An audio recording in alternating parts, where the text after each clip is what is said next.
he said he got a pretty big Charlie horse, but it took him a really long time to get up from this accident here. And I'll refresh the page so that we see it again. Augured in, and yeah, just totally took it right on the hip there. And he ended up actually talking with some of the fans, where some guy says, hey, 14th and second is completely unacceptable. You're not going to be Jet. Time to step up. Got to go 1-1 next weekend. And then Hayden's like, I wish you knew what I did to my leg, but I'd rather not make excuses. So, Zach, what do you think? He doesn't look that bad, but like obviously he's a pretty tough son of a gun, right? So if he's laying there, and he looked off all day after that, like in the motos, in the first moto, I felt like he could have really probably won from where he was at, and he just kind of got stalled out and had that little tip over. Just like, you know, it's there's a lot to be said for it's hard to change the momentum once the day starts that way, and I think that's what happened. I'm sure he's fine, but probably got himself a pretty decent Charlie horse, it looks like. Yeah, after seeing some of it and watching him at the motos, maybe that leg was so, I don't know, not swollen, but just it was bugging him enough to where, you know, you don't really want to use the shift lever a whole lot and like landing off all the jumps. You're kind of like, ooh, ow, ow. But once adrenaline gets going, more than likely you can turn that stuff off. And like he did, he showed in Moto 2 where, you know, he got second. But what do you think, Coach? It's unusual for Hayden to, usually he is so good about really not responding to any comments. Yeah. So it must have hit a chord with him for him to comment on somebody that nobody knows who he is, kind of a thing. Yeah. The one that he did in practice looked like he took it straight to the quad. You know, I don't need to reiterate what you and Zach just agreed upon. You know, to watch him walk over there, not able to put pressure on it, that had to be quite a zinger. The one that happened during the race, like Zach said, when he had the tip over, that one looked like it kind of took his breath away. Now, it wasn't like he was like got punched in the gut and couldn't catch his breath, but it looked like it took his steam. You saw how slow he was to get the bike picked up. Of course, it was worst case scenario. He's cross-rutted across 3 different ruts. You know, bike's in one, his upper body's in one rut, and his lower body's in another. It's at the end of the race. He's like, goodness gracious, can we just get this over with? But when the one that got my attention was when he was walking to the private jet and he was limping on it, because like you said, he doesn't like to make excuses. I just don't think he can put any more weight on it. My expectation would be he's probably got a pretty significant bone bruise, and those are the ones like he would really benefit if we had a week off this week instead of having 2 more weekends. He'll live on some ibuprofen, kill some pain, and show up and race his brains out next weekend. That's just Deegan. I don't think anybody's surprised by his comment where he says, I don't want to make excuses, because that's what Deegan's good at. He's not going to allow somebody to say, I didn't win because of X, Y, Z. And I like it because he'll take a spoonful of his own medicine. He doesn't want to hear me complaining about, oh, I took a stinger to my thigh and therefore I couldn't win the race. Well, he wouldn't accept me saying it, and therefore he won't say it and use it as a legitimate explanation. I love that about him. That's why I think he's going to be a force to contend with as soon as he goes to the 450 class. I still don't understand why he will stay 250 for Supercross. I know a lot of people say he may not be ready for it. Pardon me? Is that fact? No, I keep saying that I think he's going to go 450 Supercross. I would think so too. I don't think there's too much money for him not to. Yeah. But everybody keeps saying that wrong. Especially if he wins this and the SMX. Like, what else? What are you waiting on? See, that's what I've been saying, and people said I drank my breakfast. You know, they're like, there's just, and I know the 450 is a big bite, particularly in Supercross, but I don't know. I just look at we were talking about this just last week, Johnny, on the idea that every time we've kind of doubted Deegan, they've made us eat crow. I don't doubt anything with Deegan anymore. Okay, he's about the height of, I mean, Carmichael. I think he's like 5'6". Zach, I don't remember how tall you said you were. Yeah, I'm 5'6". Okay, and he's 165, 170 pounds. Like he's ready for that 450. Zach, how heavy were you when you were on a 450? Yeah, same, 165. Yeah, so like, you know, that's short, stocky, ready to handle that motorcycle. So I don't like, I don't really have any fears for him going 450. I think his skill set's incredible. His bike skills are proven. Like, there's no hold up for me to push that button after, like I said, after he wins this outdoor title and SMX. If that happens, like, go on, get on with it. And funny. Go ahead, Johnny. Excuse me. It was going to be a carryover to the whole thing is, can he beat Jet? Right. And for him, for his persona and the social media and everything, is it going to be bad if he doesn't beat Jet? Like, are people going to be surprised that he doesn't beat Jet? I think his fans will probably be a little bit. I don't know. I don't think if he goes 450 and doesn't beat Jet, I don't think it's a big deal. No, it's a win-win. I mean, so it would be unrealistic to think that he could go into the class and beat Jet when Jet's beaten Tomac and Hunter and Anderson. I mean, it's a stacked. We talked about it at the beginning of the season, right? There's 20 guys on the starting gate that are 250 champions. It's not like Jet is beating me, right? He's beating some of the most incredible. So it would be unfair, if I may use that word without it sounding like a snowflake, to expect Deegan to go in and beat Jet in his first year.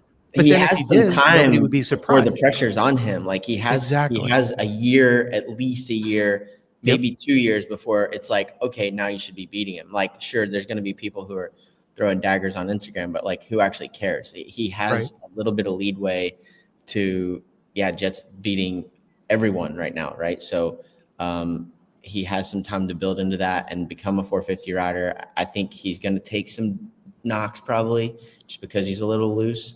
That thing bites hard, but he'll be fine. Like, I don't see anything wrong with him going up.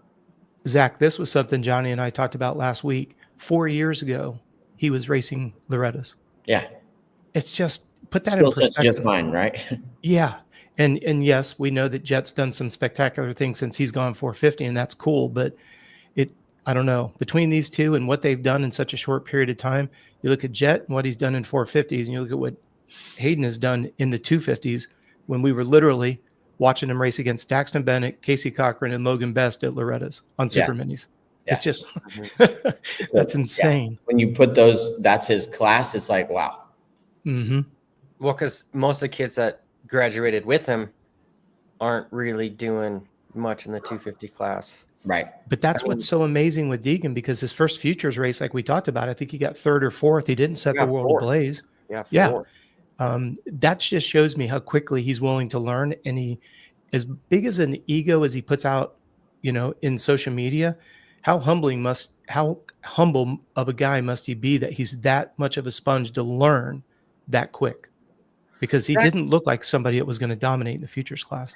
I don't perceive Deegan as like the most talented person out there. And that's not a dig at him, but I will say he is by far the biggest mental giant out there. And racing professionally, how much would you dictate towards the ability of riding the motorcycle to just confidence in knowing that you're going to be up front and win? A ton. I mean, I was never great with that. I always had a lot of self-doubt, a lot of self-sabotage. And to see someone like him, it's like, for me, it's really cool, because I was like, man, like, if I, he seems cocky, but he always backs it up. And it's not really cocky if you can back it up, in my opinion. That's right. And it's also, there's another element to that where you add so much extra pressure to yourself to back it up, right? Like, now with social media, they're on him. They're lynching him as soon as he messes up. But he's like, I'm going to do it again next weekend or whatever. That's so impressive for me, especially coming from, how I sort of had it in my mind and the things that I did. It's crazy to see how much confidence he has, how much he believes in himself. I don't know this. I don't have any firm information, but I don't think he's the hardest trainer. Like, I don't think it's like, he's like a Ricky Carmichael level worker. But I think he rides a lot, and I think he believes in himself, and that's so huge in any sport, not just dirt bike racing, but believing in yourself and knowing that you can do it is just crazy important. Hey, Johnny, and this is not a jab at you, but I would just like you to clarify for me. What would Deegan have to do for you to say that that dude is a beast on the bike? Like he would be considered highly talented on the bike. Is there any particular thing that you're looking for? I am saying as far as like comparing him to Jet, right? Where I believe Jet is more talented on the bike. And where Deegan I think is going to beat Jet is not in physical talents, but from just mental fortitude of Do somehow you getting see underneath. do you see Deegan being more of a riding style of Tomac? Since you're 100%. I saying he mean, does. that proved it this weekend with both their freaking star bikes like going up in smoke because they're just rah, rah, rah, rah, you know. Well, the reason why I'm curious is I look at Deegan and I see him doing things on a 250 that almost shouldn't be doable. And the one You like are we talked true. about at last weekend, where the opening and there's that jump where the year before he was completely pancake flat and he pulled it off, and we all said, "Wow!" It was like he was kind of loose. And then this year he does it. Looks like he was just doing it for a photo shoot. He buttered it beautifully. He just goes full send mode, gets out over that extended roller, and I'm like, that's kind of like what we saw in the chat rooms talked about this. What Hunter and Jet were doing, coming over the flag jump there at Redbud, going into that left hander, and then doubling through the rollers. Not many people were doing that. And I see Deegan doing things like that where Deegan will do something like Voland. He'll manual something. You're like, man, I didn't even think that would be a smart move. And then he manuals it and then he doubles the next obstacle. And you're like, I don't know. I just see that Deegan's got quite a bit of finesse. He's not smooth like Jet, but he's got, like Zach called it earlier, that racecraft for Deegan. I think it's pretty sophisticated. I think Johnny's mistaking a little bit talent, like what is talent, right? Like how do you define talent for technique? Like for sure Jets changed the game a little bit as far as technique goes, and Deegan is not that guy. He's not a technique guy. He's a hang off the back and clutch it and send it guy. I'm with Rob here. Like I think Deegan has incredible talent, incredible bike skills, incredible foresight, fortitude, mental fortitude. I think he's the whole package. He's not going to beat Jet on technique, but he can beat Jet. Okay. Well said. Well said. I misspoke when I was comparing talent to like the whole thing. Well, like I said, what is talent, right? Like how do you define talent? Yeah, I put it in a very large demographic, but yeah. I like so JH, if Deegan went 450 this weekend, or let's just stay on outdoors. If Deegan went 450 this weekend, where would you legitimately put him? Based on his riding right now, aggressive mental headspace, where would you put him? Dude, I think he would honestly, I think he would send it. I think he would absolutely send it because he's what's the saying? Man, I don't want to be so explicit, but fuck, okay, I have to. He's flying in a private jet, he's got a Lambo, he's got all this ice stuff. He is basically what everybody wants to be in moto. And for there, I want to say the stupid analogy of young, dumb, and full of cum. Like he is ready to just haul F and ass and do whatever it takes to beat Jet, to be that guy. And so I you think put him in the top 5. Yeah, you put him in the top 5. Put him in the top 5. How about top 3? Top 3, I would put him in the top 3. I think AP is tired at this moment. We're seeing him fall back during the motos. Because that's what I was going to ask. If you put him in top 5, who's the other 4? So well, you have Jet at the top, Hunter. Who else would you put in the next 2? Sexton. I think Sexton is definitely there. And Tomac, for me, is like he's either going to be up front running for the race win, or he's going to be way in the back because he had a bike malfunction or just an incredibly bad start. And I agree with you 100%. But listen to those top 4: Sexton, Tomac, Jet. That's where we're putting Deegan in his 450 debut. Yeah. This guy's got so much talent and capability. We just validated it. I mean, I was talking with MX Sports this week over some other stuff, but yeah, we were talking about Ironman and how they had to shave down some of the jumps because there's that giant, like massive quad or 5, what is it, quintuplet, whatever, jump in the back. And then in the front, just the massive double where you're not supposed to jump off the finish line. And they specifically were using Deegan as the catalyst, where they were like, okay, Deegan's going to go out there and send it, and then everyone else is going to try to follow it up.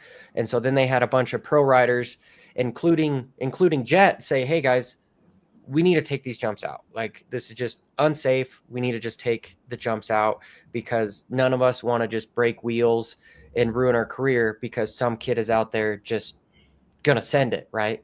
So I kind of have to retract my statement, because you can't say that you're not one of the most talented people in the sport if you're basically the only one that has the balls to go do some gnarly stuff that has a high risk and not the much reward in jumps, right? So What track was it that he was quadding, and the next year, this last season, they actually made it they changed it because he was the only one quadding it. They definitely Can't changed the remember finish line to Ironman for that reason. Was yeah, that and was that Ironman it? had a big, gigantic But quad that thing was insane. that looks so dangerous. But that's why I Landon can't been believe there? he. shadows. Have you been there? Yeah, dude, No. that track is gnarly. With It's a great how track, rush- but that jump is insane. Like, ridden there And he many was times, quadding but it on never a crossed my 250. mind. Yeah, and that's exactly it. We've got a Supercross champion that says it never crossed my mind, and you've got a kid in his first year in the 250 pro class that sends it and goes quad mode, and you've got race promoters that are redesigning the track because of what he might do on a track. Yeah. It's pretty crazy, to your point, Okay, Tony. Zach. I think we won this argument, Rob. I mean, honestly, you guys, you put me in a situation that made me sound like I'm bad mouthing Deegan, which No, I don't think not at all. No, not at all. I was just curious what you thought he needed to up his game to put him on par. But based on what you've said, you already think he can be in that top 5. You're not talking smack on him at all. It's just like you're saying. My You're looking whole at. point was just, I feel Jet is more talented than Deegan on a bike. But if you're second in this realm of the sport as far as talent, I think that's still an incredibly good place to be, especially if you have everything else to back it up. He has his own package, right? Jet is his own package. He has so much skill in bike and technique and bike control and all that. I'm trying to look at them as like Pokemon cards. Yeah. So this guy level 50, this guy's level 48, but yeah, whatever. Tack power, blah blah blah. Sound like a nerd. Zach, we're talking about dirt bikes on the internet. Yeah. Okay. Very Well said. Cole Davies. Okay. He is really the only kid that I see beating Deegan in the 250 class. And it's going to be a while before he moves 450 because he's 17 years old. Where do you put Cole Davies in the realm of these giants, heavy hitters that we're talking about with Deegan and Jet? I think he's close. I mean, I've seen the stats and everything that people put out about him, comparing him and Jet and all that stuff. And I think he's really, really good. I want to see more. I want to see some outdoor riding. We haven't really seen that much of that yet. Even last year in the Next or Futures or whatever you want to call it, he was not that great outdoors. So I think he will be good. I'm bummed that he's missing this season because I think he needed it to put some scores on the board and kind of figure out where he's at. And you just miss so much fitness when you miss outdoors going into the next season. But I think he's very capable. I'm not going to put him Jet Deegan level yet, but he's promising.